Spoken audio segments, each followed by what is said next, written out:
ನಿಮ್ಮ ಸತ್ಯ ಯುನಿಲೆಟ್ ಅಲ್ಲಿ ಫುಲ್ ಮೂನ್ ಸೇಲ್ ಮೇ 31 ಒಂದಿನ ಮಾತ್ರ. ಸತ್ಯ ಯುನಿಲೆಟ್ ಮೊದಲ ಹಂತದಲ್ಲಿ ಯಾರಿಗೆಲ್ಲ ಸಚಿವ ಸ್ಥಾನ ಎನ್ನುವಂತಹ ವಿಚಾರಕ್ಕೆ ಸಂಬಂಧಪಟ್ಟಂತೆ ಬೆಂಗಳೂರಿನಲ್ಲಿ ಮಾಗಡಿ ಶಾಸಕ ಬಾಲಕೃಷ್ಣ ಪ್ರತಿಕ್ರಿಯೆಯನ್ನು ಕೊಟ್ಟಿದ್ದಾರೆ. ಮೊದಲ ಹಂತದಲ್ಲಿ ಹಿರಿಯರಿಗೆ ಸಚಿವರಾಗಿ ಅವಕಾಶ ಸಿಗುತ್ತೆ. ಎರಡನೇ ಹಂತದಲ್ಲಿ ನನಗೆ ಸಚಿವ ಸ್ಥಾನ ಸಿಗುವಂತಹ ಭರವಸೆ ಇದೆ. ಬುಧವಾರ ಸುಸೂತ್ರವಾಗಿ ಡಿಕೆಶಿ ಪದಗ್ರಹಣ ಆಗಿತ್ತೆ. ಡಿಕೆಶಿ ಅವರ ಬಹಳ ವರ್ಷದ ಕನಸು ನನಸಾಗ್ತಾ ಇದೆ. ಈಗ ಡಿಕೆಶಿ ಅವರಿಗೆ ಜವಾಬ್ದಾರಿ ಜಾಸ್ತಿ ಆಗಿದೆ ಅಂತ ಹೇಳಿ ಬಾಲಕೃಷ್ಣ ಹೇಳಿಕೆಯನ್ನ ಕೊಟ್ಟಿದ್ದಾರೆ. ಬುಧವಾರ ಸುಸೂತ್ರವಾಗಿ ಡಿಕೆಶಿ ಪದಗ್ರಹಣವನ್ನ ಮಾಡ್ತಾರೆ ಅಂತ ಹೇಳಿದ್ದಾರೆ.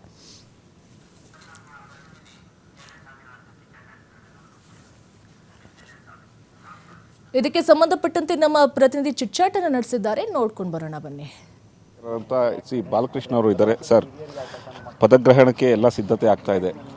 ಬಹಳ ದಿನದ ಕನಸು ನನಸಾಗ್ತಾ ಇದೆ. ಹೇಗೆ ಅನಿಸ್ತಾ ಇದೆ ಸರ್?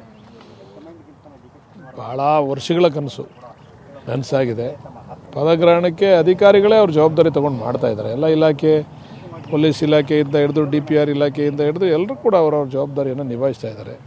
ನಾವು DK ಸುರೇಶ್ ಅವರು ಸುಮ್ಮನೆ ಅದನ್ನು ನೋಡಲಿಕ್ಕೆ ಮಾಡಲಿಕ್ಕೆ ಹೋಗಿದ್ದು ಅಷ್ಟೇ. ಯಾವ ರೀತಿ ಅದು ಅವ್ರು ತಯಾರಿ ಮಾಡ್ಕೊಳ್ತಾ ಇದ್ದಾರೆ ಅಂತೇಳಿ ಭಾಳ ಅಚ್ಚುಕಟ್ಟಾಗಿ ಮಾಡ್ತಾ ಇದ್ದಾರೆ. ಬಹುಶಃ ಒಳ್ಳೆ ಉತ್ತಮ ರೀತಿಯಲ್ಲಿ ಪದಗ್ರಹಣ ಆಗ್ತದೆ ಸರ್. ಈಗ CMದಂತೂ ಫಿಕ್ಸ್ ಆಯಿತು ಸರ್. ಕ್ಯಾಬಿನೆಟ್ ಪುನರ್ ರಚನೆ ಆಗ್ತಾ ಇದೆ. ಸಾಕಷ್ಟು ಸವಾಲು ಕೂಡ DK ಶಿವಕುಮಾರ್ ಮುಂದೆ ಇರುವಂಥದ್ದು. ಹಿರಿಯರಿಗೂ ಅವಕಾಶ ಕೊಡಬೇಕು, ನೂತನ ಶಾಸಕರಿಗೂ ಒಂದಿಷ್ಟು ಪ್ರಿಫರೆನ್ಸ್ ಕೊಡಬೇಕು ಅನ್ನೋದು ಸರ್. ಈ ವಿಚಾರದಲ್ಲಿ ಈಗ ಜವಾಬ್ದಾರಿ ಸಹಜವಾಗಿ ಜಾಸ್ತಿ ಇರ್ತದೆ. ಎಲ್ಲರನ್ನೂ ಕೂಡ ಸಮಾಧಾನ ಪಡಿಸ್ತಕ್ಕಂಥ ಕೆಲಸ ಆಗಬೇಕು.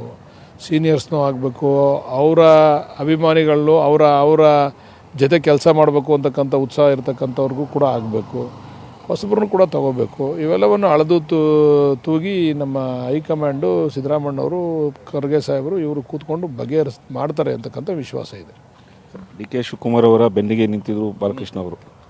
ಬಾಲಕೃಷ್ಣ ಅವ್ರಿಗೆ ಮೊದಲ ಹಂತದಲ್ಲಿ ಏನಾದರೂ ಅವಕಾಶ ಸಿಗುತ್ತಾ ಅಥವಾ ಎರಡನೇ ಹಂತದಲ್ಲಿ ಅವಕಾಶ ಸಿಗುತ್ತಾ ಅಂತ? ಇಲ್ಲ, ಮೊದಲನೇ ಹಂತದಲ್ಲೆಲ್ಲ ಸೀನಿಯರ್ ಮಿನಿಸ್ಟರ್ಸ್ಗಳು ಮಾಡ್ತಾ ಇದ್ದಾರೆ. ಬಹುಶಃ ಎರಡನೇ ಹಂತದಲ್ಲಿ ಸಿಗ್ಬೋದು ಅಂತಕ್ಕಂಥ ಆತ್ಮವಿಶ್ವಾಸ ಇದೆ. Thank you.